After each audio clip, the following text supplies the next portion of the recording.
What up? It's Trent Out Loud, and I'm back with another episode. Alright, depending on what time zone you're in, it's Thursday night, but for some of y'all, it's Friday! We have finally made it. Round of applause for my Friday morningers, and of course, my Thursday nighters. Yo, as soon as we wake up, it's Friday! Alright, y'all, I have a great show set up for you guys, as always. In our breaking news, what we've been doing all week, we're going to give you some live reporting from Jamaica. The relief efforts have begun, and I have some videos for y'all. Also in Behind the Feet and Off the Record, Gervonta Tank Davis is going to jail. We'll break down and tell you everything what's going on with him. Also, Rah Ali pens an emotional letter to Nicki Minaj after her theft allegations, and Kamala Harris says, F it, I'm actually greatly disappointed in Joe Biden. In quick news, we're going to talk Megan Thee Stallion, Klay Thompson. The future is finally here. We're going to tell you about a robot named Neo. Also, top 40, LVMH, Rihanna, Fenty, Offset, Beyoncé, and it's National Text Your Ex Day. As always, we're going to close out the show with comments of the day, social discussion of the day, and comments. I always mess this up. Comments of the day, social discussion of the day, and question of the day. Also, for those of you who are tired of scam phone calls and text messages, we're going to tell you about a 14-day free trial with Aura. Y'all know what time it is. Turn your TV, your radio, your devices up. Yeah, it's Friday. I'm about to start this show. Let's go. All right, in our breaking news live from Jamaica, I'm feeling a little bit better. I've seen some videos. The sun is out. The cleanup efforts have begun, and seeing videos of Jamaica with dry land and sun has made me feel a lot better. Now, of course, these videos are also still accompanied with debris and mess, but I'm feeling more positive about it, and I'll share some of those videos with you. Just some details. Collectively, Hurricane Melissa throughout the Caribbean is responsible for 30 people no longer being here, and 4 people of those 30 from Jamaica, okay?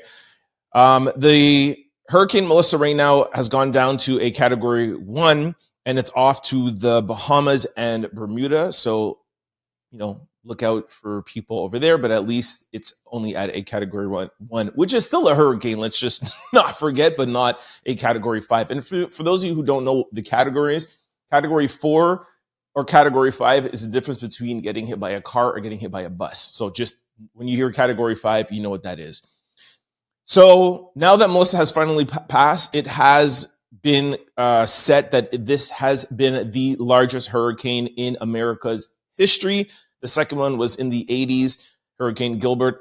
Actually, it's funny. My dad has a record, and it's the record is Gilbert, and it's all about what the hurricane gave people. I was talking about the incident there. So I actually know that as a kid because my dad used to play Hurricane Gilbert. If you guys want to Google it, it's like, look what Gilbert give me. See my new stereo, Gilbert give me. And that's like what I'm going to be talking about today. Like, Jamaicans are some of the most resilient and positive thinking people in the world. So after something like this, so catastrophic, they're bouncing back, positive, cleaning up, and there's probably going to be another song about this at some point, okay? It would be funny if they sample Hurricane Gilbert. Anyways, moving on. There are presently 25,000 people in shelters and schools that have been transformed into shelters. 80% of the population still has no power. And there are still areas that are flooded, blacked out, that make it impossible to get relief efforts. That to me is still saddening. I saw a video today, which I'm not going to play because I want to just try to be as positive as I can today. But there was a guy that I think he was sleeping on the roof of his house for, I think, a night or maybe even 2 nights. And you see a boat coming to pick him up, and his house is just surrounded. It's almost like halfway to the roof, and he just had to sleep there. So you got to know he got no food, he has no water, no nothing. Maybe he grabbed something when he was going out there, but just still a lot of places under devastation. And they were saying that the parish of St. Elizabeth is one of the hardest hit places. Okay, so that's some news from on the ground. Now, I'm going to show you guys some aerial shots of what it looks like now that the hurricane has actually passed. So let's just go to a few of those aerial shots. Take a look.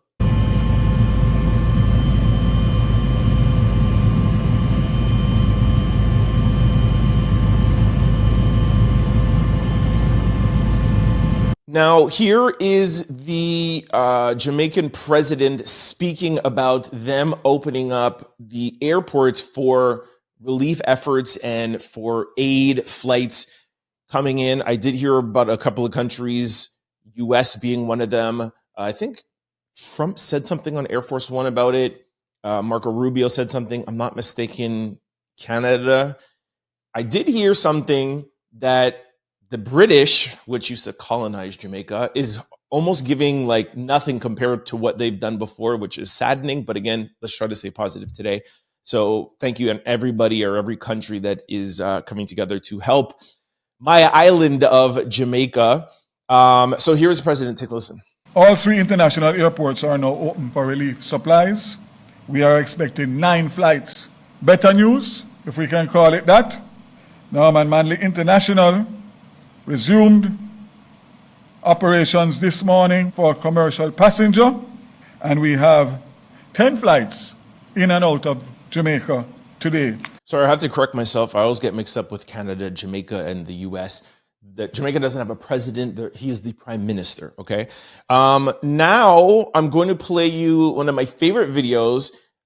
This is a nurse putting out a video showing the area, what has happened. But she ends it off by saying, regardless of what is around me and what has happened, we have our lives, we are healthy, and we're blessed and thankful to God that we've woken up today to be able to clean up this mess. And that is what has made me feel more positive today. And that is the message that we want to get across. Of course, still sad that 4 people were unalive during this, but it could have been way worse. So we're celebrating the ones who have made it out of this and are able to be positive and to think about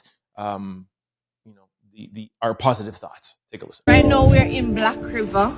As you can see, that was the old church, Anglican church. That's the police station over there. This is where you have the Chinese store and the supermarket behind us. When you look over there, that's the market. And all those places are damaged. We don't even have any clothes. This is our situation at hand right now. And we are pleading for help because we need help. We are basically stuck in Black River and we cannot come out. But most importantly right now, we're just telling Master God thanks that we are alive and we have endured the worst. So when you think your situation is worse, remember there's somebody else that is going through a worse situation than you. So let us give thanks in all that we're doing. Big up Daddy Jesus. All right, and the last video I want to play, again, focusing on positivity, are guests at a resort. Now, I don't know exactly which resort this is. I tried to find out, but I couldn't. And these guests are there on their vacation, but they're cleaning up and helping the resort clean up. We have seen a lot of it. Well, I have seen a lot of videos and a lot of content creators talking about some, I want to say all, some visitors and some guests at resorts complaining that they don't have food, complaining of this. And a lot of people are like, listen, we just went through a national disaster. You're complaining that your food is not hot. And you know what I mean? Like, you guys are tourists. This is, this is our place that just is now in total chaos.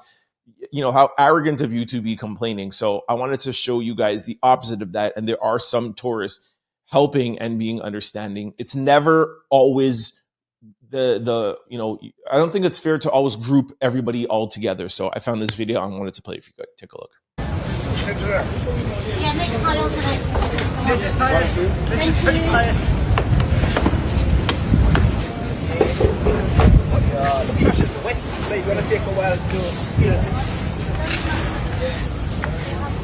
All right, so that is my daily live from Jamaica updates.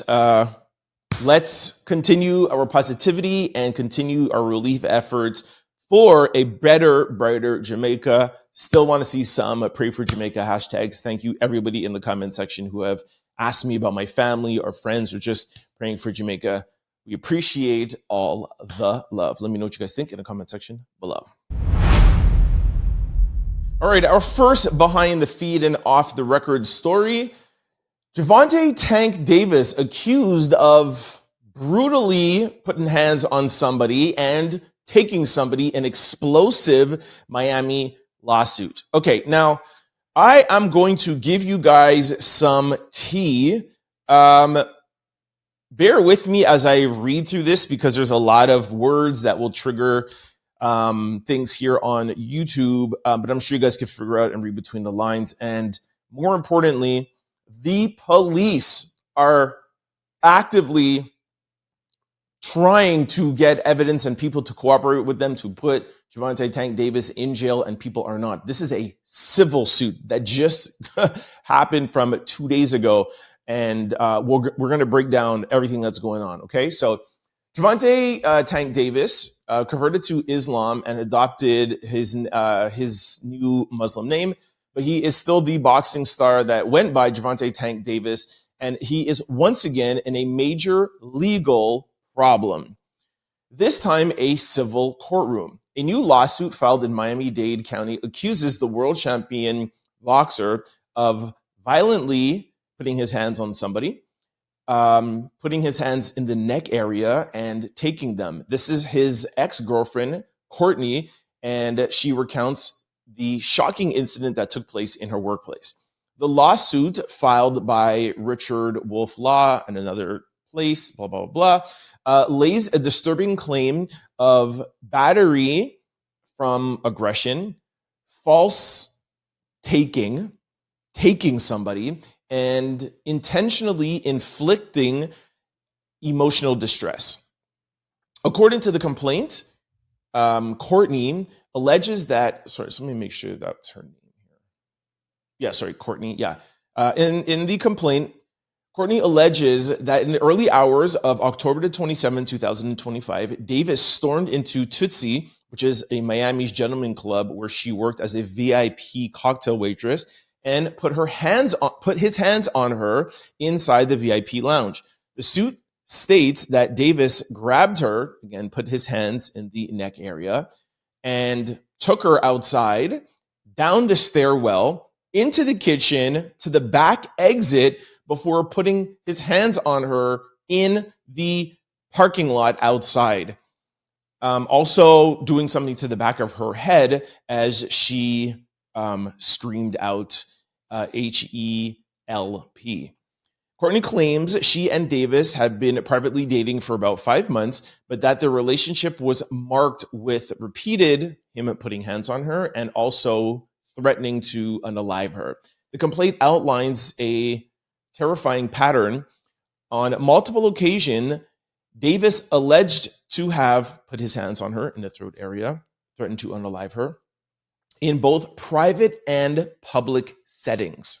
Okay, now, here is the tea, right? Because you're wondering, like me, why aren't you hearing him being in jail? Now, here is the thing.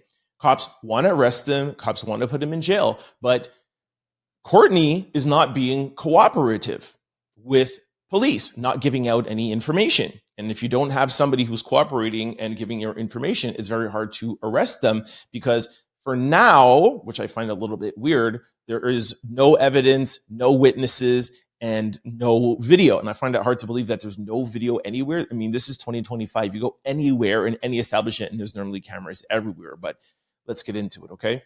So here are a few key things. The incident in the lawsuit is, the incident contained in this lawsuit is civil, which means that Courtney is suing Davis for damages, looking for money. That's very different than a criminal prosecution, which we all know, which would be a state crime if Davis is charged. Okay, the presence of the civil case does not automatically trigger criminal charges. In an early incident in June 2025 involving Davis and another person, prosecutors dropped a DV case because the victim declined to prosecute and no police officers were witness to any of the assault that was happening. So this again happened with another girl in June. The cops wanted to press charges against him. She decided she didn't want to press charges. They dropped the DV case. She filed a criminal suit. So then he evaded charges. Without a victim's cooperation or an independent witness or camera footage, like I just said, a criminal case is hard to win. The earlier case was dropped exactly for the exact same reasons. The civil suit, meanwhile, uses a lower standard of proof versus criminal conduct, making it more feasible to go the civil route. The alleged October the 27th incident, which is very recent, something of a criminal investigation will need to take time, and police are actively looking into this to see if there's going to be any charges laid. Is it possible that law enforcement reviews the club surveillance camera? Yes. Is it possible for them to look for eyewitness accounts? Yes. So that means that he could be going to jail. But let me finish for 1 second. Prosecutors may choose not to charge if they anticipate the case will be difficult to prove or the risk of acquittal is high. They may want to wait for more evidence.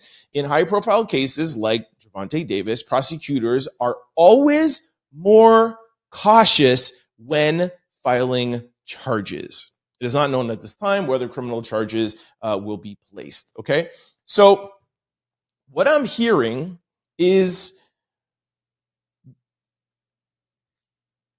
women know that they know Tank's mind state. They know the temper that he has. So they literally set him up for this. They get into relationships with him, antagonize him.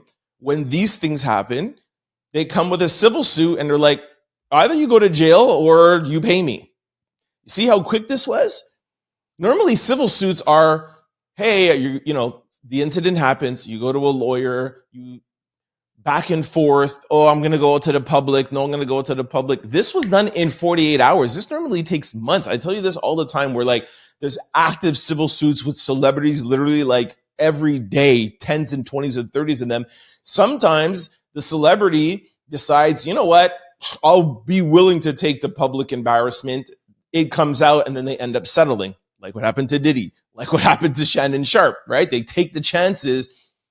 Tank has gotten to the point where he's like, go to the public. It's fine because they already know this about me. So what I've been hearing is the cops are getting fed up of this happening, but they're afraid to charge him because the last thing that a prosecutor ever wants to do is charge, especially a celebrity, and then everything falls to the wayside and then they don't get any conviction. You guys know that prosecutors are always very proud of their conviction rate. You hear, oh, the federal conviction rate is 96, 97%. So this is the case that we're dealing with right now. I've been told that the police are fed up. They want him. They want to put him away. And they're actively no longer even working with these girls who all know each other, who are all literally setting him up every 3 or 4 months for him to go off, do these things to them, and then be like, all right, how much? This is the new flex. It's no longer like, oh, I'm trying to get pregnant or I'm trying to do this or I'm trying to get them to buy me a Birkin bag. Nah, it's, get with Tank, wait a couple of months, make him really like you, get a text from a guy or let him think that you're cheating on him. Boom, he's going to come, put hands on you, civil suit. Like this is crazy what's going on. Don't get me wrong, not blaming anybody but Tank, but it's just mind blowing to me, like how stupid he could be. But like I said, the cops are just as fed up because no cops want to hear this going on in their district. And it's always here in Miami, not here in Miami, but it's always happening in Miami. And of course, the more that this continues, the the more there's going to be public outcry. Nobody wants to hear anybody putting hands on a woman. DV, you hear what happens with Diddy. So presently, right now, Tank is out, but there's an active investigation. The police are fed up and they want to put him in jail. Let me know what you guys think about this in the comment section below. All right, in our first lead story, Rah Ali pens emotional open letter to Nicki Minaj after theft allegations. I cannot allow you to destroy me and the business I have built. Okay, always following up on Nicki Minaj and what is going on with her in the past 2 or 3 weeks. And here is the follow-up, okay? Rah Ali has broken her silence and amid growing speculations that she may be one of the individuals Nicki Minaj believes has been stealing from her. While Minaj has not mentioned her ex-friend by name, blogger Tasha K recently suggested Rah could be amongst those accused and a claim that prompted Rah to release an emotional open letter addressing her former friend, Nicki Minaj. I'm going to read the letter to you. Nicki, throughout the duration of our friendship, I have been nothing but loyal and genuine. And while you don't get a reward for doing what you're supposed to do, you certainly shouldn't get penalized for it. Even if you're going through a hard time right now, I can't allow you to destroy me and the business I've built.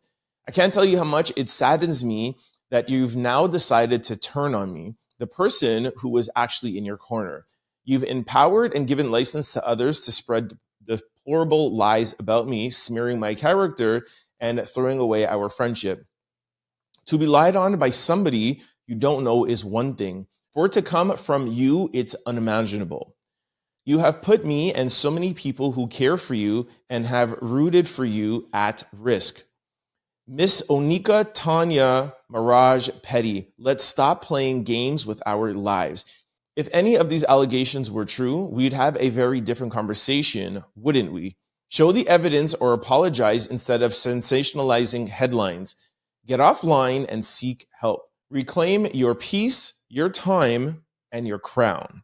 Rah. All right. Everybody now is trying to put Nicki Minaj in this box of mental health, that she has something going on that that is bigger than her just tripping online. That has started from Cardi B when her and Nicki were beefing. And Cardi B said, you know, you're on these DRUGs and you're drinking and this, whatever. And when you get that way, the people who benefit are your husband. He takes your credit cards and buys things for all the people in the hood. You don't even realize who's taking money from around you. And this is all transpired. Okay, that's a quick recap for those who don't watch the show daily. So now we are here. And y'all know I'm a big mental health advocate, have a vast understanding when it comes to mental health. And what I would say is this letter does sound like it's coming from somebody who is hurt. It does sound like it's coming from somebody who is trying to have good intentions, because she's talking about something without like dragging her too much. And she ends off by saying, you know, reclaim yourself, this, and your crown. So she's still, you know, giving her the last word of like, you know, you're still the queen, you know, Queen Nicki Minaj. But I would think, this is just my opinion, I would think if she was her true friend, and if you truly thought that this was a mental health issue, then you wouldn't be putting this letter out. She is saying that she's only putting this, or she's alluding to the fact, the only reason why she's putting this letter out is to defend her name and to clean up the mess that Nicki has put her in, because now people are going to not trust her or trust her business, and she wants to put this out to clean up her name. Like, you gave me no choice. But a real friend would be actively trying to get their friend help. And there's ways to clean up your name without putting a letter out like this. Why would you put out an open letter? You could say things like, I have no comment. Everybody who has ever worked with me knows that I'm an honest, hardworking individual, and that's what's most important. For now, the bigger issue is getting my friend the mental health help that she needs. And that is what I am focused on, because I care about my friend and I care about her well-being. And I'm fully confident that this will be fixed and cleaned up in time. But for now, my priority is Nicki Minaj. And I have no further comment. That's what you say if you feel like your friend really needs help. And I have yet to see anybody who claims to love Nicki Minaj and claims that she needs help actually really help her. And that's been my issue. Now, of course, Nicki Minaj always comes out and states that she's totally fine, mind, sound, and body, that there's nothing wrong with her. I have spoken with people from her camp that they have said that she's fine. I've heard a couple of little things, but the sad part is anybody that knows anything about mental health is the person who's actually is being affected by their mental state. They don't have any idea, right? When you're bipolar and you're going through an episode, you're the last person to know. It's the people around you that have to know and have to get you the help that they need.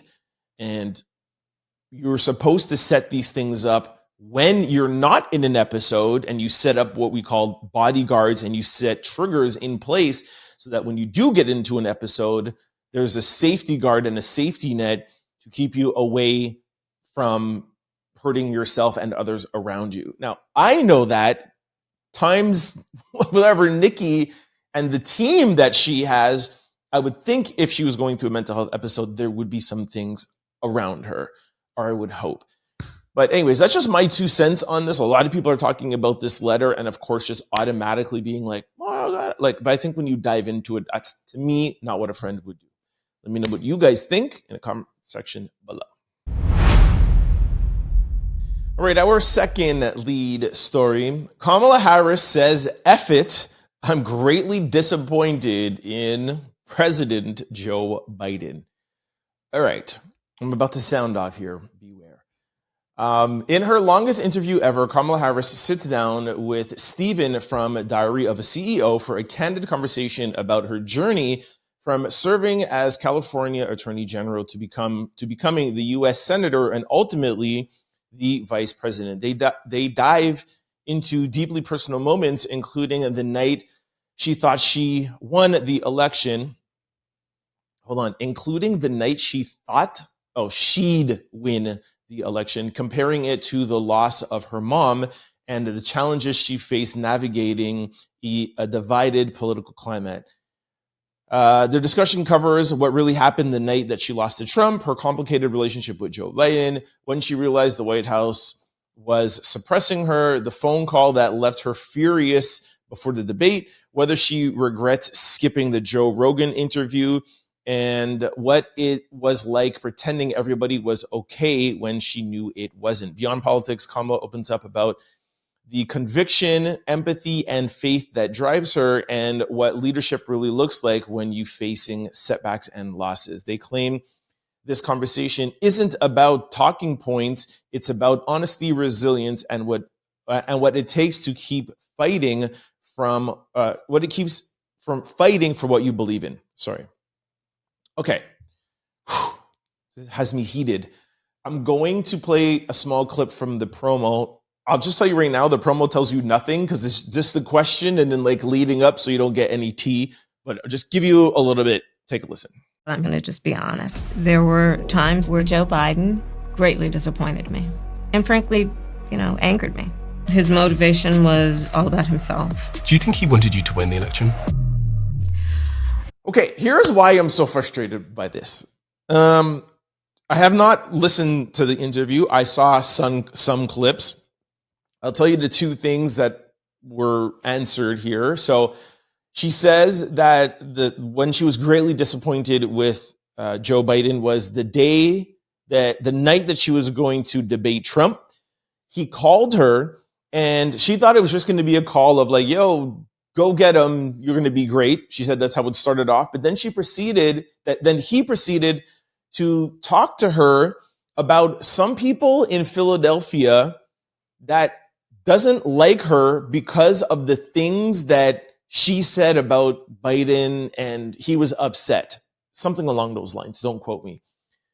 So that upset her to be like, why are you calling me and you're talking to me about somebody in Philadelphia that doesn't like me and because they don't like you and you're upset by it and you're hurt. Like, this is my night. This is a debate. And she goes on to explain, like, do you know how much preparation goes into debating somebody, especially like Trump? You go to debate camp or whatever. That's not what you should be putting in the back of her head. And she feels like it's selfish of him to make that moment about him. These people don't like me and look at what they're saying. Okay. She also said that she regrets not doing Joe Rogan. Okay. Here's what upsets me. And for those of you who watch every day, you know, Kamala Harris is on her press tour, her book, 107 Days. Since the beginning of this book, I have said, I hope Kamala Harris comes out and is honest. If this book, 107 days, which is the amount of time that she had to run her campaign, if it's all glossy and all, I felt this, and you don't give us anything, it's a waste of our time. I came out after I saw some interviews and some stuff, and I was like, good on her, congratulations. She's giving us something. She's saying, hey, I felt this about Joe Biden, I felt this, and she throws him under the bus sometimes, and she is being honest. But here's why now I'm starting to get a little bit annoyed by this, is that she's now in this interview saying, F it, I'm just going to be honest. She's telling Stephen, ask me whatever you want. Whatever you want to ask me, no holds barred. Whatever you want, I will tell you. Then she's telling us stories about the night before the debate with Trump, and she's going so far to tell the details that the president of the United States said and how it's always about him. And every time after that, everything was about him and not really about her. And she even goes on to say, when Stephen asks her, do you think that he wanted you to win? And she says, yeah, I think he wanted me to win because I would be the one to best preserve his legacy.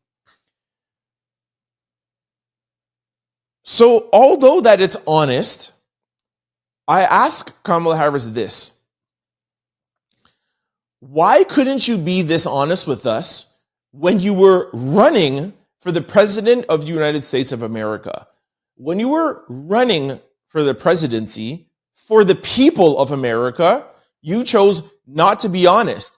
But now, when you're on a book tour and you are profiting off of the sales from your book, that's when you're honest with us? That is when you choose to be honest with us? And then you have the nerve to say that Biden is being selfish? I feel like she's being selfish. She's totally being selfish. Now she is honest with us when it's time for it to sell her book.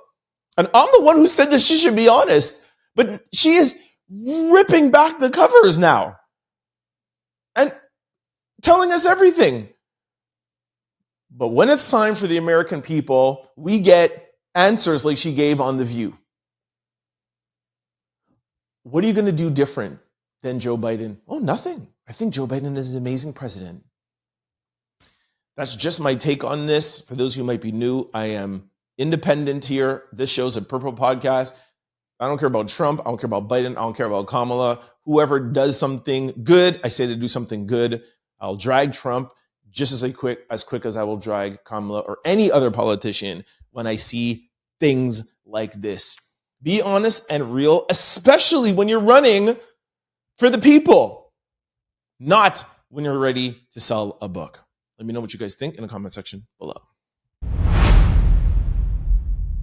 All right, this brings us to quick news. Ring my bell. All right, our first quick story has me cracking up. Megan Thee Stallion posts a picture of herself with Klay Thompson, alluding to the fact that they bought a house and they're moving in together. Like, oh my gosh.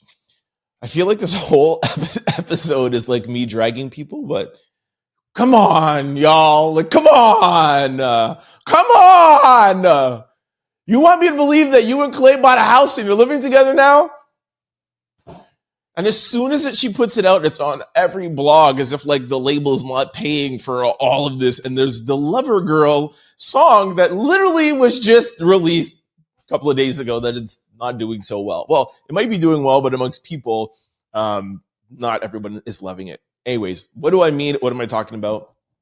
Yesterday, Megan Thee Stallion put a photo dump. Did she call it a photo dump or like a love dump? Anyways, a photo dump. And for those of you who are not seeing it, it's her hand and Klay's hand in the heart-shaped thing, and there's a key in the middle and like a house behind it. And then she put a bunch of other pictures with her and Klay. Yesterday, I showed you a video, or I played you a video of Tasha K saying that she knows people from the label that have said this relationship is fake, that it's them, Rock Nation, Jay-Z, Desiree Perez, trying to change over her image because people are so mad that she lied on Tory Lanez, or alleged that she lied on Tory Lanez, putting a black man in jail. And she does not have a good rep anymore. And they're trying to change her reputation. And that is making her more likable, lovable, like, oh, Klay, and he's a nice, clean cut guy. I've been telling you all that from like 2 months ago. And you could just tell by how like unnatural this is. Tasha's video comes out, which goes everywhere. And then the next day, it's like, yeah, we bought a house together. You don't feel like this relationship is moving mighty quickly? There's just like, what, summertime, and now you guys bought a house? Although she didn't even say that she bought a house. She just put the house with the keys. Anyways, yo, I keep saying this all the time. Even this relationship, it's not going to change Megan's persona, because we all know that's just not who she is. And I give the example of Ice Spice. We all know who Ice is. She's never going to change or waver. Sexy Red, who's to me the best example, she never wavers. Actually, you know who's the best example? Cardi B. Cardi B has been the same Cardi B forever, no matter what the scandals are. They're not out there trying to change who she is. I mean, even Nicki Minaj, right? So anyways, I think I'm just more hurt because I love Megan Thee Stallion and I loved who she was before, and I just not sitting right with me. Anyways, sorry to keep dragging Megan, but hopefully this will be my last day. But I can't take these posts. I can't. Let me know what you guys think in the comment section below. All right, our second quick story. The future has finally arrived that you can buy this robot for $400 a month. You can now pre-order Neo, a robot, which is either $20,000 or $400 a month, and it's going to be released and shipped to you in 2026. Neo stands 5 feet 6 inches tall, and Neo can carry up to 55 pounds and get smarter over time with personalized training. With a 4-hour battery life per charge, Neo can fold laundry, fetch items, and learn new tasks as it goes. All right. I posted this yesterday on our Instagram page. I was so excited because you all know I'm a big tech guy. And then I saw Marquise post this. Okay, for those of you who don't know, Marquise is a big tech guy, one of the biggest on YouTube. Okay, millions of views. He posted this and said, so to be clear, this is a pre-order for a humanoid home robot that will cost $20,000 or $500 a month when it maybe ships next year and currently is not finished.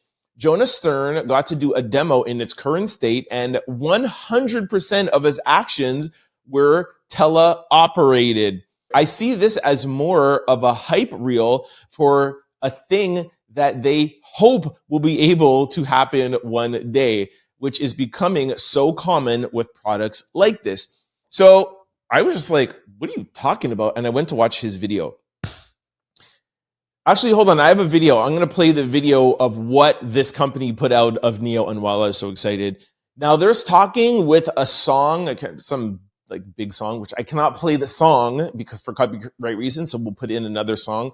But just know while this video was going, there's somebody animating and talking, saying Neo could do this, Neo could do that, etc., etc. Okay, take a listen to the video. And today, we're launching Neo, our humanoid for the home.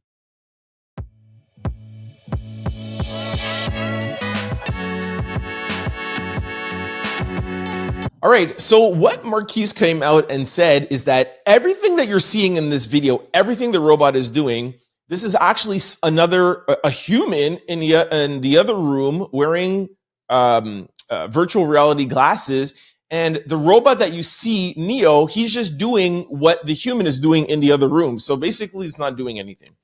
And really what this is kind of like what Tesla is doing, where Tesla is saying they're going to be releasing their self-driving taxis. But before they can get there, they're beta testing people that already have Teslas. And through minor little times and increments, they're allowing self-driving amongst millions of Teslas. And over the period of time, the AI will learn, and in hopefully a year or 2 years or whatever, we'll get a fully self-driving taxi Tesla. That's what it is. And that's how AI works, right? Where it learns through millions and millions and millions and millions of hours. So this Neo robot can't actually do any of these things on its own. So they want us to spend $500 a month or $20,000, get this robot, and then when it comes into your house, when you want it to do something, you call up the operator, wherever this operator is, and virtually he or she will put on glasses and then go around your house and have the robot do things like fold your laundry and do stuff from wherever the person is. And then the robot will learn. And they're hoping more and more people will buy this and let people do this. And then in a couple of years, the robot will have learned and have hundreds of thousands of hours, and then hopefully they could do it on their own.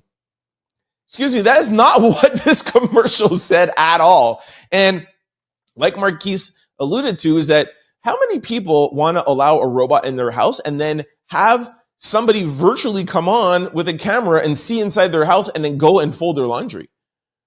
Have you ever been on the phone with somebody and they want to take control of your computer? Like, oh, I'm going to do this. That alone makes me nervous, and I don't like that. Imagine a robot in my house doing everything in my house, but the person is, I don't know where, what other country, and they're doing stuff so that you can learn.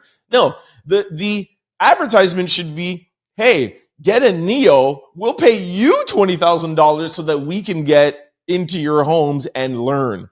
This is crazy. And again, just like Tesla and other AI products, because every home is different and there's laundry is different, glasses are different, etc. They need thousands upon thousands upon thousands of test subjects. So by the time it actually goes out to market, their AI and their robot will have seen every version of a house possible and every version of a glass and every version of a jacket. So it will know how to fold any jacket. I was so excited to talk to you guys about this. And then when I found out the truth behind it, I'm very upset. Anyways, let me know what you guys think in the comment section below. All right, our third quick story. Waxer crashes out and leaves a woman spread eagle covered in wax. All right, this is here really for the ladies. Let me know if this ever happened to you. A woman on TikTok goes by the name of Dollface, shares a wild experience at a European wax center that ended in unexpected drama. She says everything started out smooth, great customer service, and good energy from the front desk, but things took a turn once she got into the room with her waxer. After telling the woman she wanted to leave a triangle, the waxer allegedly ignored the request and placed a strip down anyways. When the client reminded her, the waxer suddenly snapped, yelling at her to get the F out. The woman says the waxer stormed out and left the door open while she sat there completely uncovered and covered in wax. Other employees quickly stepped in to calm things down and to finish the service and apologize for the behavior. She later learned that the same waxer had a similar outburst before. I'll play a little clip. Take a look. This lady, y'all. Ow! Look, I'm in here trying to get waxed. She just left the door open on me. She quit halfway through. Now, I'm a man, so I don't know anything about this.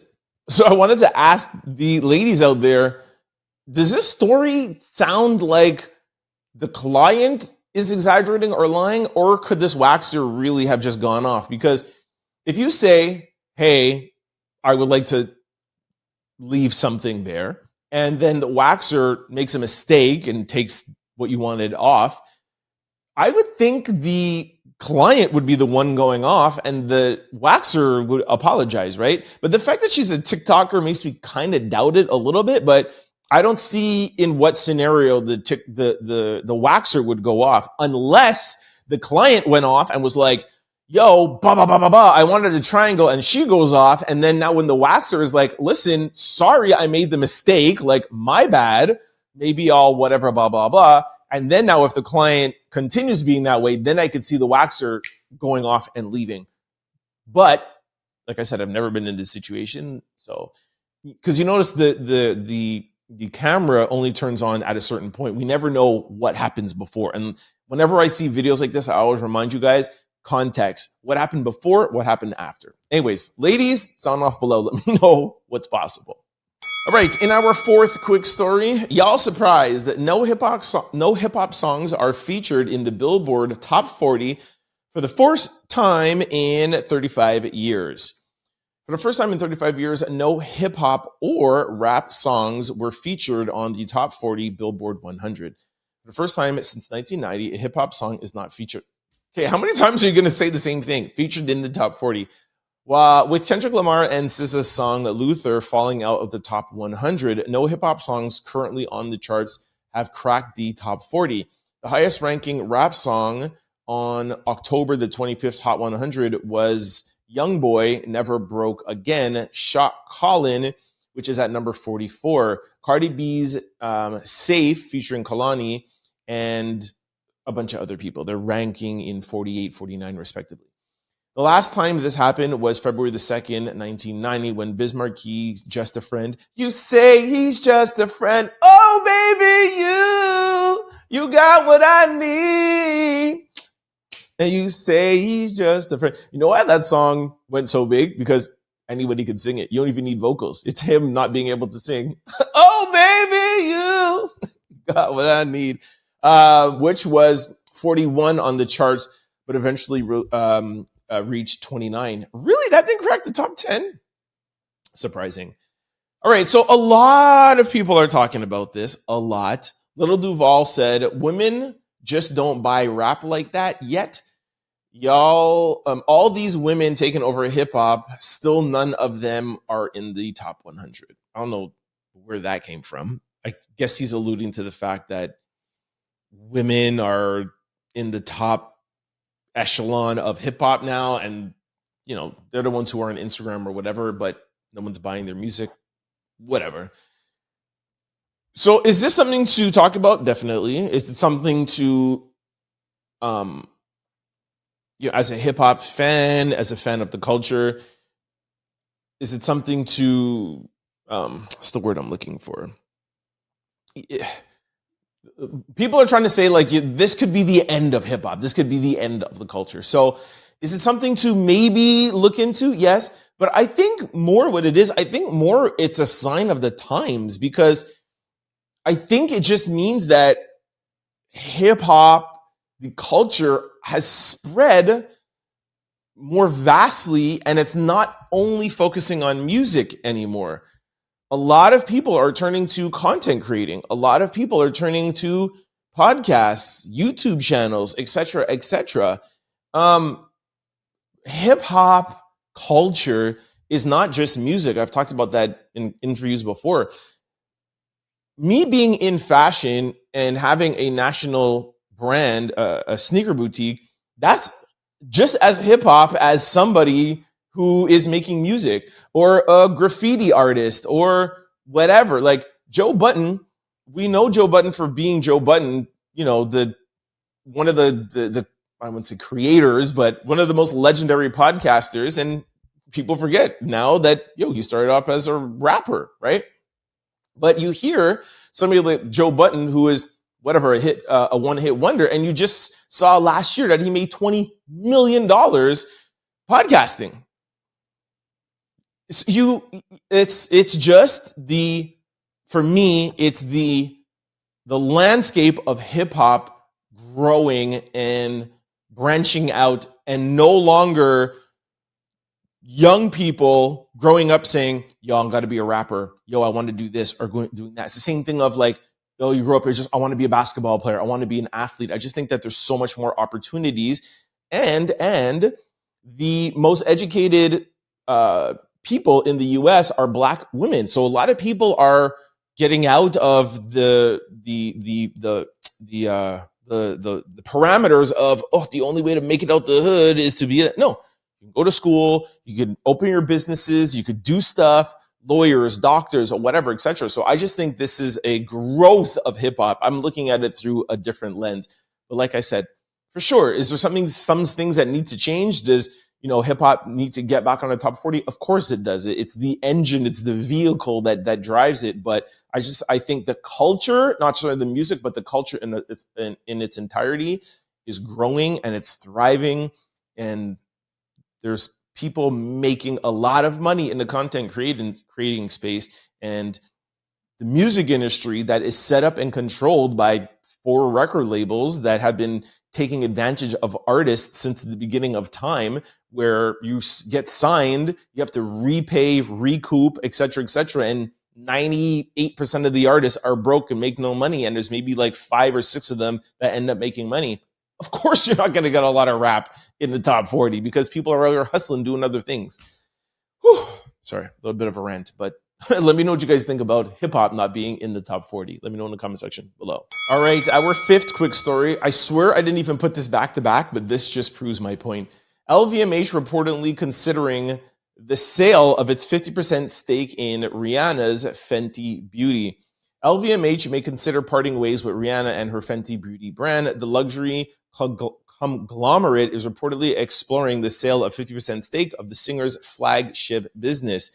Reuters reports that the confidentiality process includes investment bank Evancore. I don't know what that last sentence meant, but okay, this is not necessarily a great sign for Rihanna. Normally, when a company wants to divest, there's something going on. They feel like it might not be profitable in the future. They feel maybe they're not getting a good return on their investment. So LVMH leaving, it's not looking good. But it also could be that their working relationship is not working out and maybe Rihanna wants to partner with somebody else. Let's sit back and see what comes of this. But the reason why I started off by saying this is a great example is that Rihanna hasn't put out an album in 8-9 years. You want to know why? Because she's worth $1.4 billion because of Fenty. Selling clothes, lingerie, perfume, this, that, Fenty Beauty, Savage. Like, that's the whole point. That's why you're not having songs in the top 40, because artists are doing this.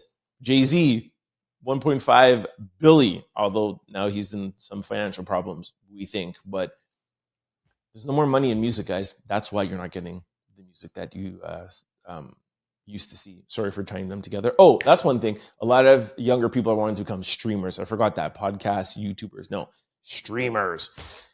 Let me know what you think, and hopefully everything works out for Rihanna. Let me know what you think in the comment section below. All right, in our 6th quick story, Offset hit with another IRS lien, now owes over $2.3 million in back taxes amid split from Cardi B. October the 15th, the International Revenue Services filed a federal tax lien accusing Offset of owing $500,000 in the year of 2023, just months before his public split with Cardi B.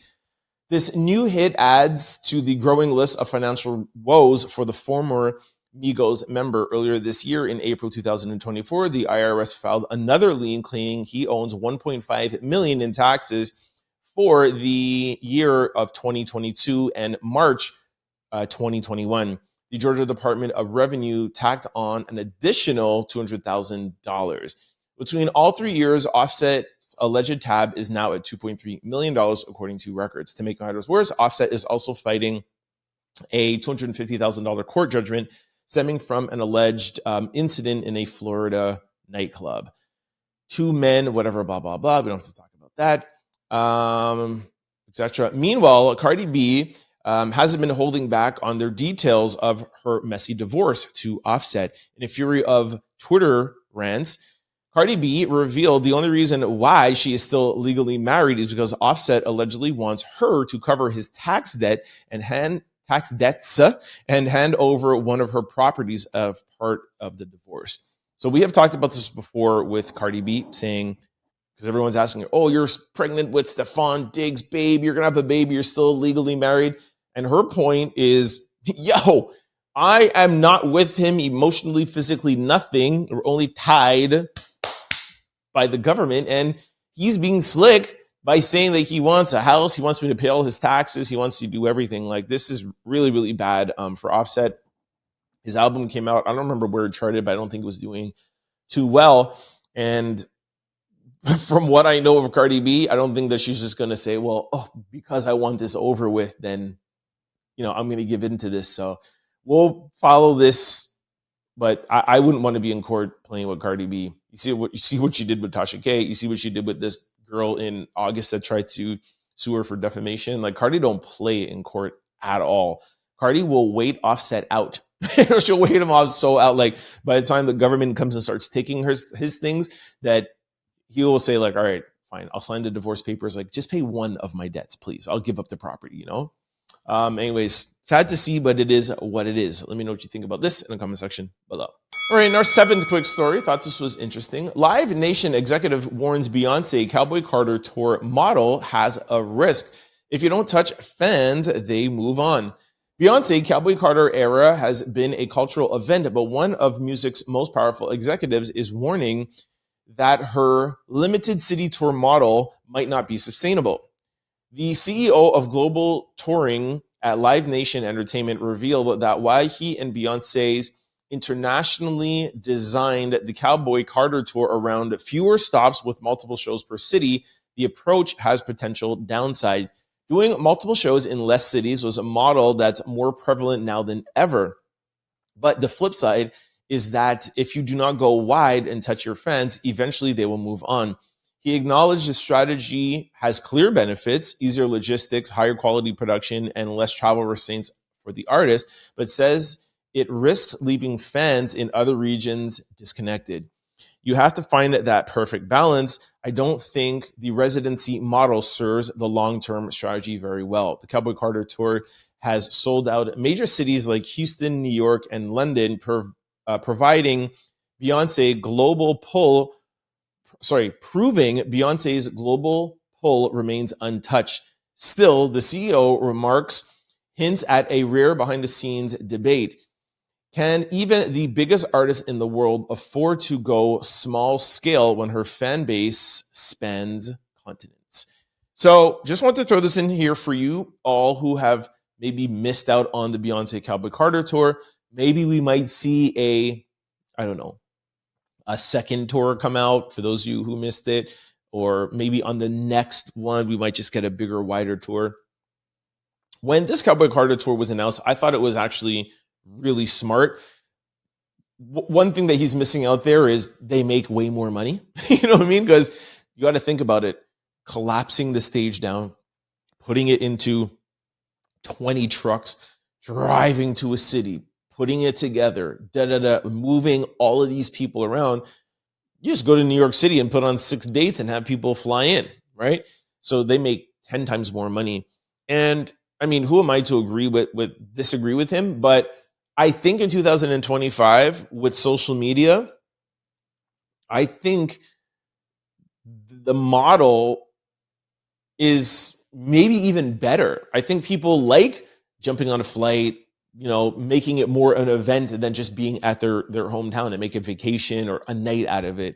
But then on the flip side, I understand, some of those people, it's already just expensive having to pay for the ticket when you have to add in a flight, hotel or whatever. So I get where he's coming from. But for those of you in smaller cities that don't have the extra money to travel, Beyoncé Cowboy Carter might be coming to a city near you. Let me know what you guys think in the comment section below. All right, our eighth quick story. Roda Osman, the brick lady, found guilty for lying that a man, did something to the side of her face with a brick. She raised a $42,000 on GoFundMe. Back in 2023, Roda Osman went viral for saying that this man had did something to a brick on the side of her face. And she went online and she tried to raise a GoFundMe campaign, and she raised $42,000.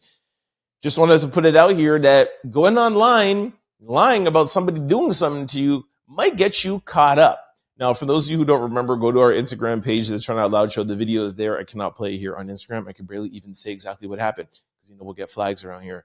But yes, the minute I saw the video, I was like, I remember this lady. Yeah, she made the whole thing up. The guy asked her for her phone number. She put hands on him first. Then he put hands on her.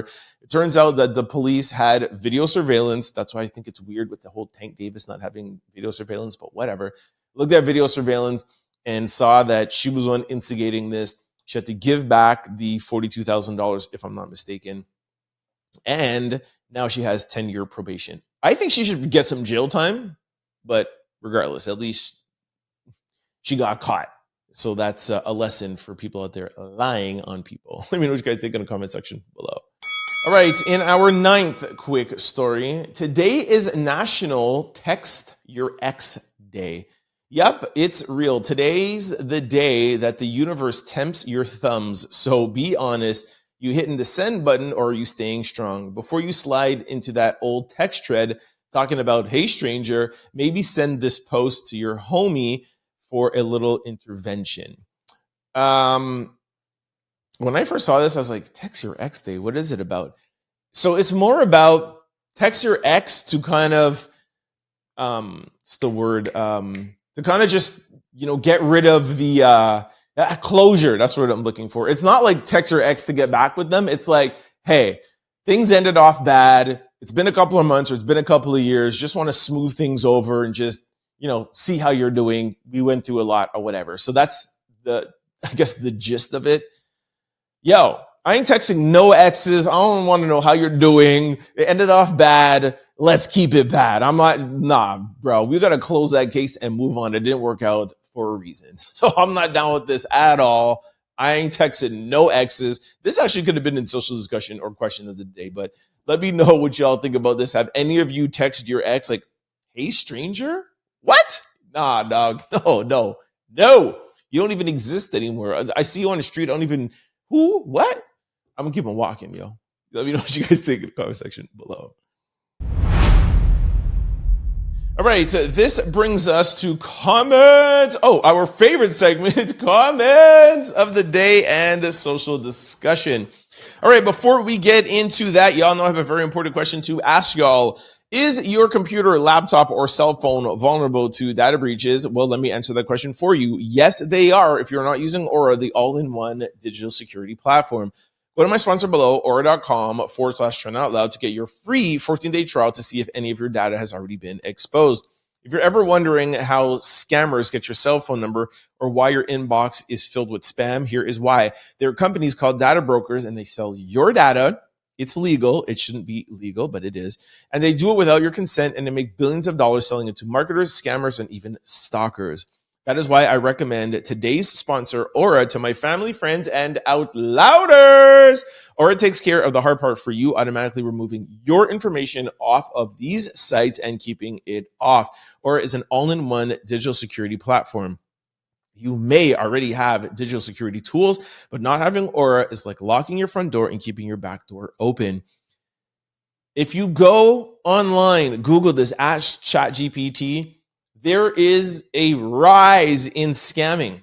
Anybody who's watching this, you have gotten a text message this week from somebody asking you something, offering you something, giving you something, having you click a link, an email or a spam phone call. Things are crazy right now. You got to have something like Aura that will help to protect you, okay? And the biggest thing that's going on right now, I just saw it on TV, people are stealing people's homes. They're getting your information and changing the deed on your house. It's crazy. There's a whole company that handles stuff like that. But Aura can at least help your information not be out there, okay? With Aura, you get alerts if any of your personal information is ever found on the dark web, real-time fraud alerts if your credit card, banking information, or social security number is ever found anywhere lurking on the dark web. You get a secure VPN, antivirus, password manager, and they have US-based customer service round the clock.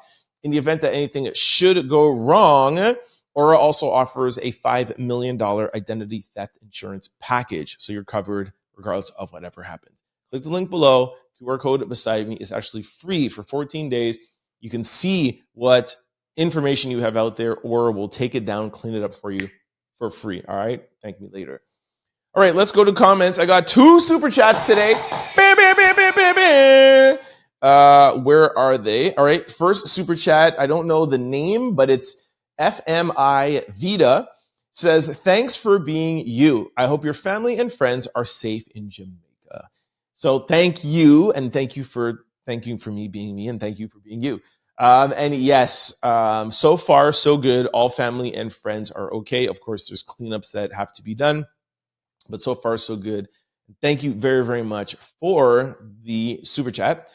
The next super chat is from Strawberry Daiquiri, my favorite drink. She said, hey, Trent, it's Strawberry Daiquiri from Nashville.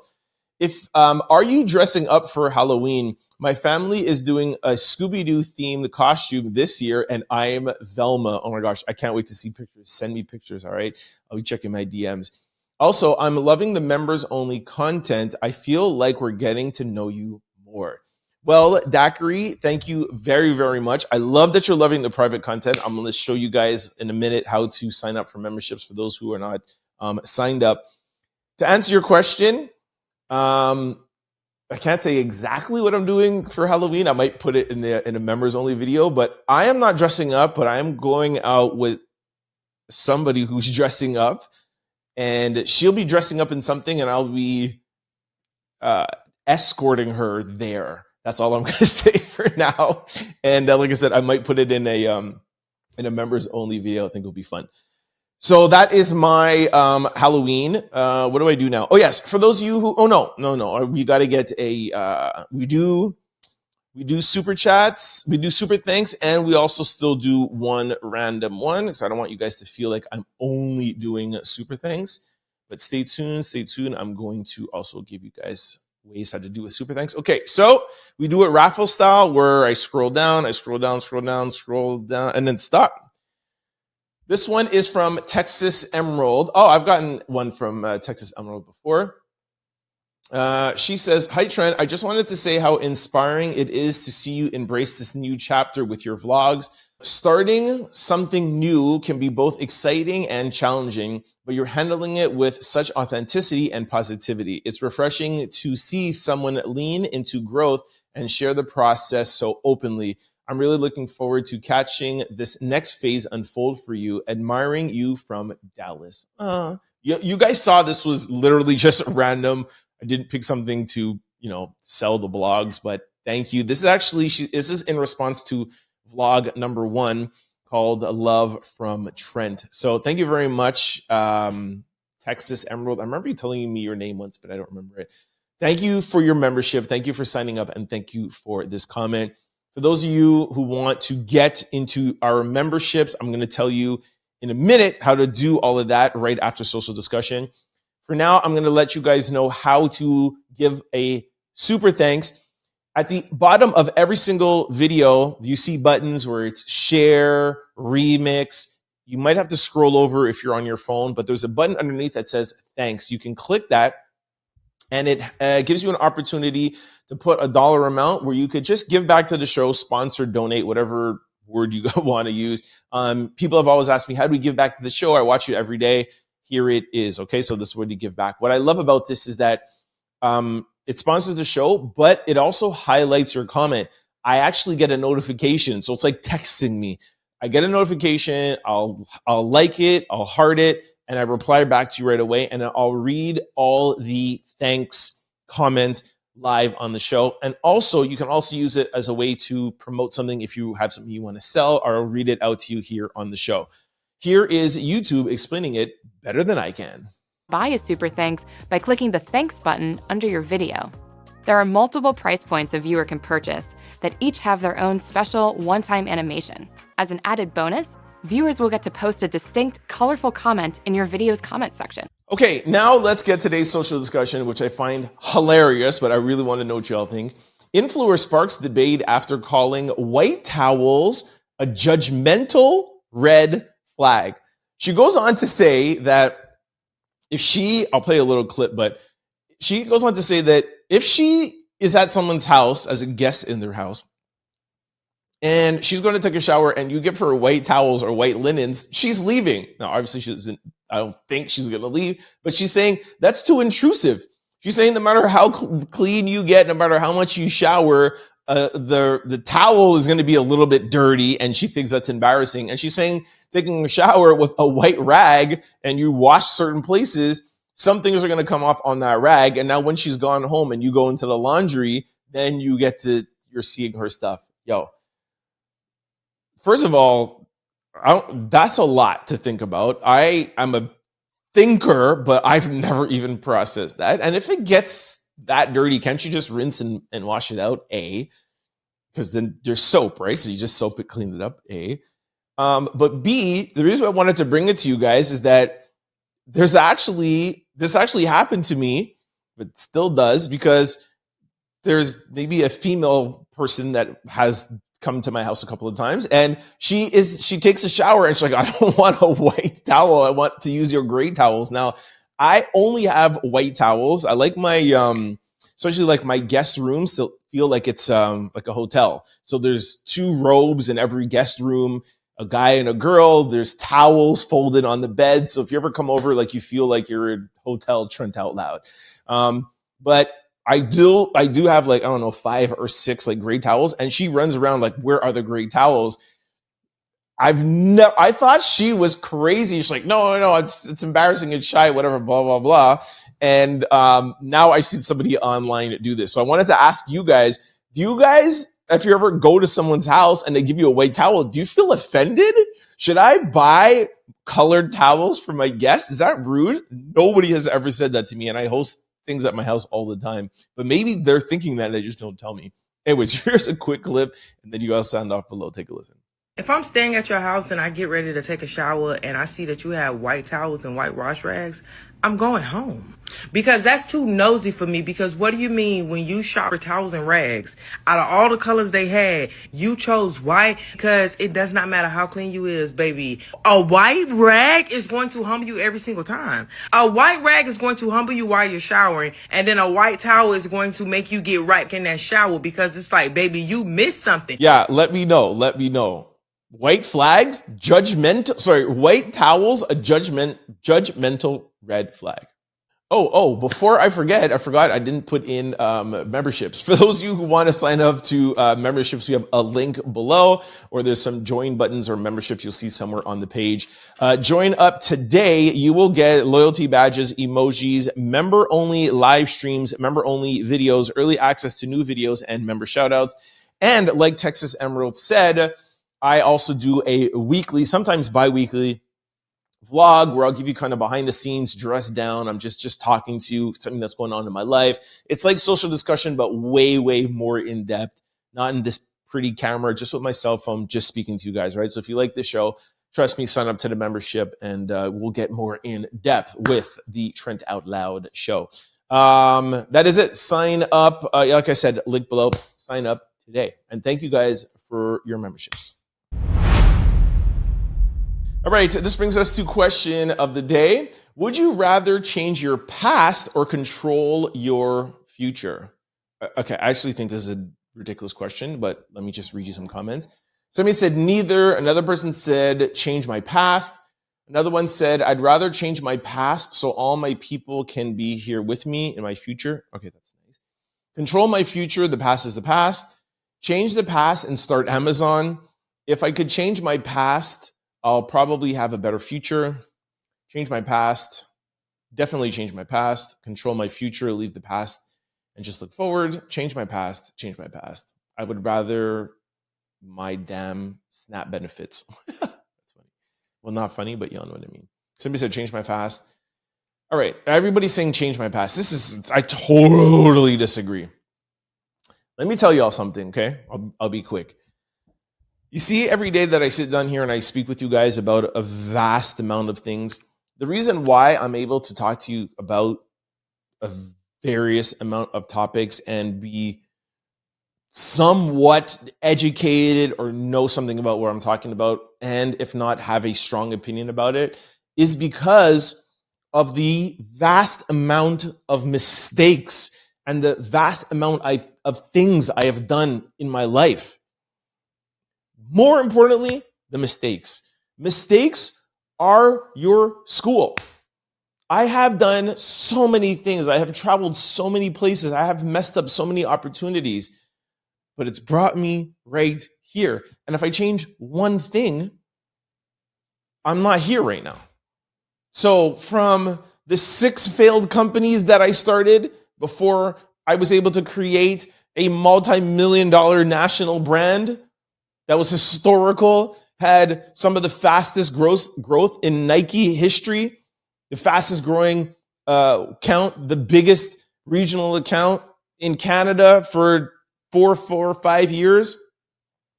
I only was able to do that because I failed and failed and failed. So if I would have I wish I could change all of that, I wouldn't have been successful. Music, modeling, acting, etc. All the mistakes I made when I was a kid, it helped me understand and know a lot about the court system. I went viral talking about Diddy. I was inside the courtroom. I was coming out. I could tell you from experience because of my past, getting in trouble as a kid and having to go through the system and having charges and lawyers and all of that stuff. And now I sit down here and speak to you guys about court cases almost daily. If I would have changed that, I wouldn't know what I was talking about, and I wouldn't have had a successful show. So I say all of that to say, sorry, I'm leaving on my notifications because if I'm getting people from WhatsApp texting me in Jamaica, so sorry if you're hearing that. So when I hear people say they want to change their past, it literally gets underneath my skin because you wouldn't be where you're at today. And even if today doesn't look great, the future is on its way. So the answer to the question is neither, because you automatically can control your future. We all control our future. Let me just make sure what the question is, because I don't think it's control. Yeah, control your future. We control our future every day. Every day when you wake up, you're controlling your future. Me doing this show right now is changing tomorrow. Then when I do my show tomorrow, it's everything you do, this conversation, me picking this question, talking to you guys about it, everybody who's seeing this, hearing what I just said, it's changing your future for the next day. You might have a different perception. You might think differently about your past. And you might start your company hearing what I just went through with my company. And that's the beauty of this show. As you guys know, I feel like my purpose in life is to help people live out their truth. That's the whole point of why I started this show. So please, anybody that's had a bad past or a negative past or anything there where you think is not good, flip that around and be grateful for any negativity that you had in your past. And don't say that it is a bad past. Be grateful that you got to experience that. You've learned from it. And now the difference is you take everything that you learned and apply it to something else. The first time, it's not a mistake. If you make the same mistake again, then it's a real mistake. The first time is a learning lesson. And you need to change the way you think about that and not let it get you down and think, oh, I'm so happy that happened. I learned that lesson now. Cool, never going to make it again. That's my 2 cents. Let me know what you guys think in the comment section below. All right, y'all. That is a wrap for me. Thank you so much for kicking with me. I thought we had a good show. Just want to remind you a few things before we go. Please use that thanks button underneath the video. Support, give back to the show. We're working hard for y'all. Also, don't forget, when you use that thanks button, it gives you an opportunity to change the thanks. Write whatever comment you would like. I will read it out to you the next day. All thanks comments gets read out. Like I said, I get a text message, I get a notification, so I cannot miss it. Also, feel free to use it if something you want to promote. I'll make sure and get it out to you. So use that thanks button underneath every single video. Also, for those of you who want to sign up for the Out Loud membership, it is the first link below me. Also, there's a join button and memberships somewhere on the YouTube page. So sign up today. And also, second link below and right beside me, the QR code for Aura If you shop online, you do anything online, which we all do, make sure you have a digital security protection, and Aura is the best. They are the leaders out there, so make sure you guys sign up today. Before I let you go, just want to remind you of all the ways to keep up with the Trent Out Loud show. For those of you who like to listen and want to get on podcast platforms, just go to any site. We're available on all of them. Type in Trent Out Loud. The show will pop up. Do not forget to hit the follow and subscribe button so that you can be notified every time we upload a new show. And y'all should know by now, we are 7 days a week, so we upload a show daily. Now, for those of you who are like me and you like to watch your shows, I need video context. Head on over to YouTube, type in Trent Out Loud, the show will pop up. I'm going to need you to do 6 things. Hit that subscribe button, hit that like button, get the algorithming. We appreciate you. Third, please try to comment. You guys are my co-hosts. I do this show with you. We bring up the topics. Yes, I give you my opinion, but I'm really here to hear your opinion. So please sound off below, whether you agree with me or disagree with me. For those of you who don't want to join in on the conversation, that's fair, no pressure. But please let me know where you're watching from. This is a global show, and my favorite thing is to see the different countries and cities people are watching from. So please at least comment that.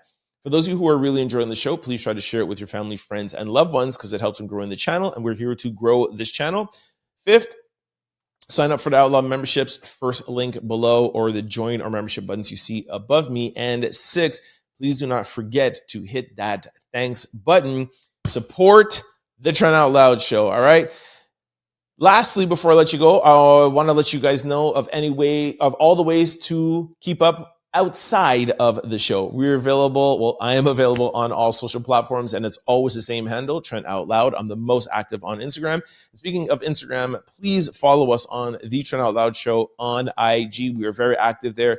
Almost every story that we talk about here, we play it and we post it for you guys on Instagram. YouTube has a lot of restriction, copyright issues, of course, just timing. So you get the full context on Instagram. For me, it's a better way to digest and get the show in its entirety. All right. So make sure you all follow us. Have a great day for those who that is enjoying their Friday. And for my Thursday nighters, Friday's coming up for you in the morning. Have a great night or have a great day. I'll see y'all tomorrow. Peace. Don't forget to like, comment, and subscribe. It's your boy, Trent Out Loud. Peace.